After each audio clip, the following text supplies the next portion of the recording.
L'imprenditore Alberto Filippi, vittima dei banditi venerdì scorso, ieri sera alle domande di Ferdinando Avarino a Ring su Antenna 3 ha detto: mi disfo dell'arma.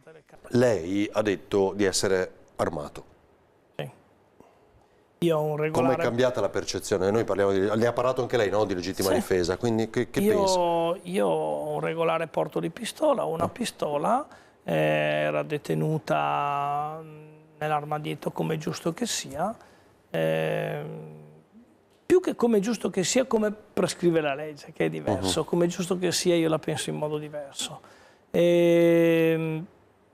Io ho deciso, dopo questa esperienza, di disfarmi della pistola. Non voglio avere armi in casa perché ho capito che io non l'avrei saputo usare, o che comunque a me le cose sono andate bene così, sotto il profilo ovviamente... A parte quasi 3 milioni di euro Esatto, no? di bottino. E senza contare poi le conseguenze che potrebbero avere le mie bambine, senza contare mia moglie e tutto quello che arriva. Però diciamo almeno sotto il profilo della salute a livello immediato è andata bene.